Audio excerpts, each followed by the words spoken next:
I'm Cameron Bradford, and I'm here with Ryan Brandhurst. He's my assistant for today. He got a wound on his arm, so I'll be showing you how to clean and dress a wound and how to safely put on and take off gloves. So to start off, you're going to want to clean your hands so that you don't contaminate the gloves. So I'm using hand sanitizer, but ideally you use soap and warm water. So after you hand sanitize, make sure your hands are dry so that they can get in the gloves as easy as possible. And you're going to want to put on the gloves.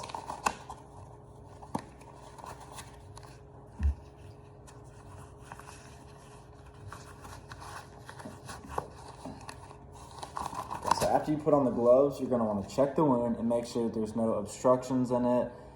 So it looks fine, it's clean, it's just bleeding a little bit. So to start off, we're going to want to make sure the wound is clean.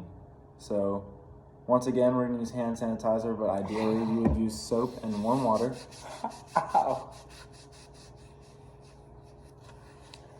All right, so now you're going to want to apply some dressing over it just so that it can soak up the blood and you're not applying the bandage directly onto the skin. And afterwards, you're going to want to wrap the dressing there. And you're going to want to make it tight enough to where it's constantly applying pressure, but not too tight to where it would hurt them or cut off circulation. So right now I'll be using the spiral method. You spiral up the arm, and you can come back down.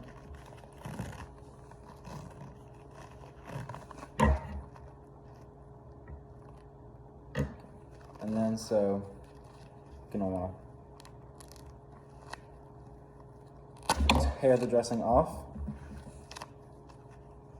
And then you're going to want to stick it under just to keep it to stay. And then you're going to want to ask them, is this too much pressure on it, or can you move it around fine? So he's going to try and move it around, see if it hurts or if there's too much pressure on it. Is it fine? It's good. Okay. So now after that, if it's bleeding too much, if it's pulsing like an arterial damage, you're going to want to make sure that they still get to the hospital. But if it's not very deep, they may be able to just survive with this. And so now to take off the gloves, you're going to want to grab from the palm and pull it up. And then after you pull it inside out, you're going to ball it up in this hand. And then on this hand, you're going to take your thumb and put it under here, so you don't ever touch any of the glove that's been contaminated. And you pull it up over and completely cover the first glove, pull it inside out. And that is how you dress and bandage a wound and safely put on and take off gloves.